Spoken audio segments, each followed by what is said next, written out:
Terima kasih pemirsa, Anda masih di Sindo Siang dan kita akan ke informasi politik menjelang Pilpres 2024. Pemirsa, debat keempat Pilpres 2024 kembali digelar malam ini. Debat kali ini menjadi momen kedua dan terakhir bagi para cawapres untuk beradu gagasan demi menggait hati rakyat.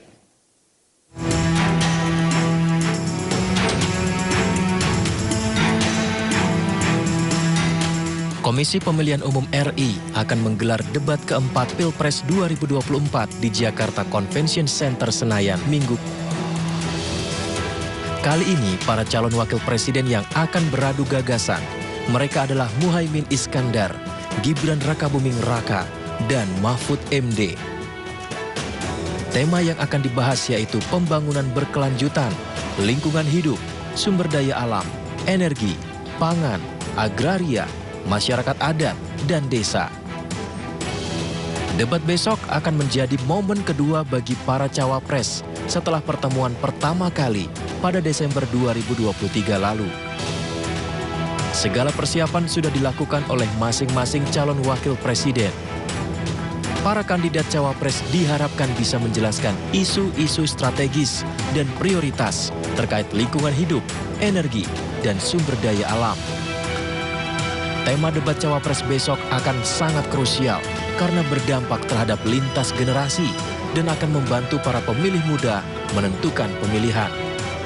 Tim Liputan iNews melaporkan. Jelang debat keempat untuk cawapres yang akan digelar malam nanti, masyarakat meminta setiap calon untuk bisa menguasai tema debat. Lalu seperti apa harapan warga Jakarta terhadap cawapres dukungan mereka? Berikut komentarnya.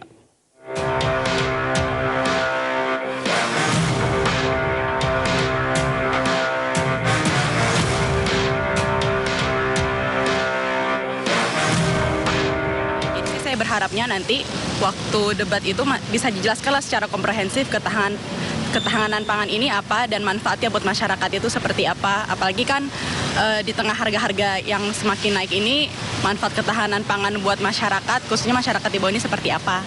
Gitu. Berharapnya sih untuk debat cawapres yang nanti kalau nggak salah hari Minggu itu, kalau bisa sih debatnya yang benar-benar yang benar-benar bisa bawa data, yang benar-benar bisa memaparkan program-program yang akan mau dibawa nanti kalau terpilih seperti apa. Karena kan kalau yang kemarin-kemarin itu saya merasanya masih belum komprehensif ya pembahasan debat-debat baik dari capres maupun cawapresnya. Saya belum menentukan pilihan, masih agak ragu-ragu antara 1, 2, atau 3. Jadi saya berharapnya debat besok nanti mungkin ada perdebatan-perdebatan yang baik supaya saya bisa firm menentukan pilihan saya nanti tanggal 14 Februari.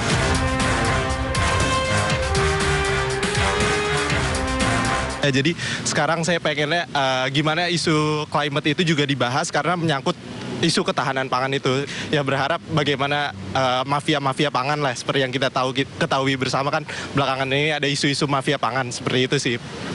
Kalau saya sendiri sih saya sudah punya pilihan ya dari tiga debat pertama kemarin, tapi ya mungkin di sini bisa membantu saya dalam lebih meyakinkan atau mungkin mengganti pilihan gitu.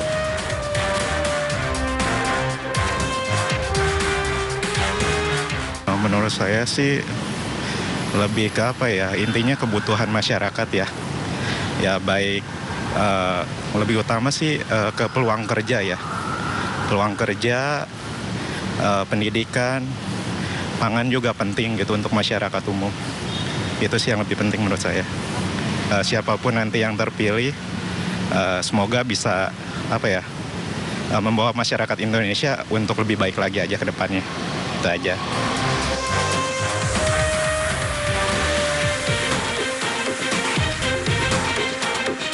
Pertama adalah pemahaman mereka tentang ketahanan pangannya. Itu apa yang harus dilakukan. Dan hal yang paling penting menurut saya adalah bahwa kita adalah masyarakat agraris, bukan masyarakat importir beras, ya, bukan importir makanan. Kita selalu mengeluh tiap tahun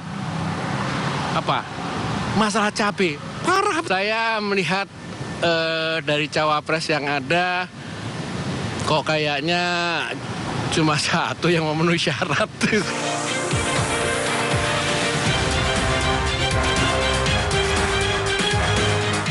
Ketahanan pangan menurut saya menarik ya, lebih ke arah sekarang ini kan masalah lumbung pangan atau food estate juga masih abu-abu ya, kita sebagai masyarakat juga belum tahu nih perkembangannya sudah sejauh apa dan seberapa antusias sih sebenarnya pemerintah untuk membangun lumbung pangan ini. Apalagi sekarang harga pangan juga naik terus ya, khususnya cabai, gula, beras dan lain-lain. Dan kalau misalnya kehadiran lumbung pangan ini udah ada, dari masing-masing paslon nantinya, khususnya cawapres-cawapres ini nantinya bakal ngebahas sebenarnya apa aja nih yang bakal bisa menguntungkan khususnya buat kita masyarakat.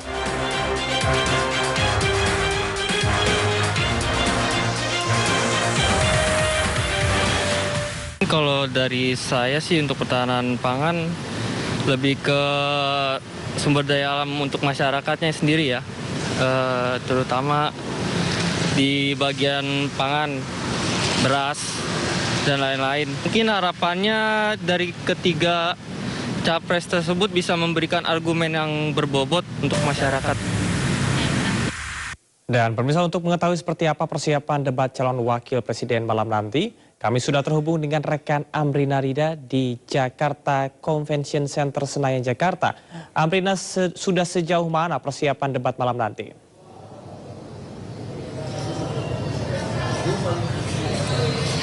Ya, Camar, untuk situasi terkini di venue yang akan digunakan untuk debat Pilpres nanti malam, yakni Jakarta Convention Center, memang situasinya hampir rampung, bahkan bisa dibilang 99% rampung dan siap digunakan untuk debat nanti malam. Nah, informasi yang kami dapatkan untuk venue di dalam sendiri memang sudah siap, sudah 100% begitu untuk digunakan, bahkan nanti juga jam 2 siang rencananya akan ada gladi resik begitu di dalam. Namun untuk situasi yang ada di luar atau di lobi JCC ini memang masih ada sedikit persiapan minor, seperti misalnya ada persiapan pemberian penunjuk arah bagi tamu undangan maupun juga media yang akan datang di sini. Nah, kami juga mendapatkan informasi bahwa untuk debat nanti malam sendiri akan ada sekiranya 2.000 personil tim keamanan gabungan dari TNI Polri yang akan dikerahkan untuk mengamankan debat nanti malam. Sementara untuk pengalihan lalu lintas, itu sifatnya situasional atau sesuai nanti kondisi nanti malam bagaimana.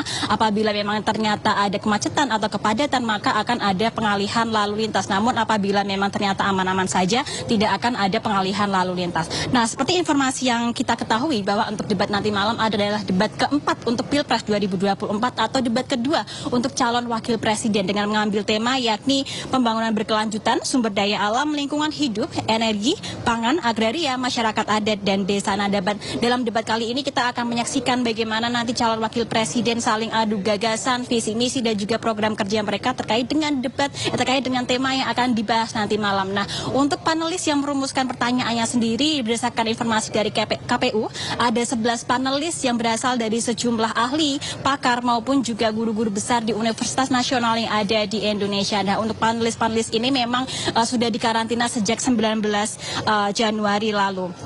Lalu untuk format debatnya sendiri dari KPU sendiri mengatakan bahwa tidak ada perubahan untuk format debat, masih tetap akan dilaksanakan selama 150 menit dengan rincian 120 menit segmen debat selama 6 segmen ditambah 30 menit untuk iklan komersial. Sementara untuk rincian 6 segmen tersebut diantaranya adalah segmen pertama hingga ketiga nanti para cawapres akan menyampaikan penyampaian dan juga pendalaman visi misi serta program kerja mereka. Nah, lalu akan dilanjutkan dengan segmen keempat dan segmen kelima di mana nanti kita dapat menyaksikan tanya jawab dari calon wakil presiden. Inilah merupakan segmen yang paling dinanti-nanti oleh masyarakat karena kita bisa melihat bagaimana nanti para calon wakil presiden akan adu gagasan dan juga pertanyaan menanyakan tema kali ini dengan cawapres yang lainnya. Lalu akan ditutup dengan segmen ke-6 yang merupakan penutup. Nah, untuk situasinya nanti berdasarkan informasi dari KPU untuk podiumnya sendiri paslon nomor 1, cawapres nomor 1 yakni Muhaimin Iskandar akan berada di tengah begitu. Ini berdasarkan sesuai dengan kesepakatan dari kesepakatan tim paslon 1, 2, dan 3. Sementara untuk penyampaian visi misinya nanti akan bergantian. Yang pertama kali menyampaikan visi misi adalah Muhaimin Iskandar atau Cak Imin, dan untuk segmen-segmen selanjutnya akan berotasi bergantian begitu paslon 2 dan juga 3. Tentunya kita akan menantikan bagaimana jalannya debat nanti malam dengan harapan semoga debat nanti malam bisa membuka mata kita terhadap tema-tema yang akan dibahas dan juga berlangsung dengan aman. Untuk sementara demikian, kembali ke studio. Baik Amrina, Anda menyebutkan tadi ada sebanyak 2.000 personel gabungan yang akan disiagakan dan setidaknya di JCC ada 2 pintu masuk utama. Lantas bagaimana pembagian dari masing-masing personel untuk pengamanan tersebut, Amrina?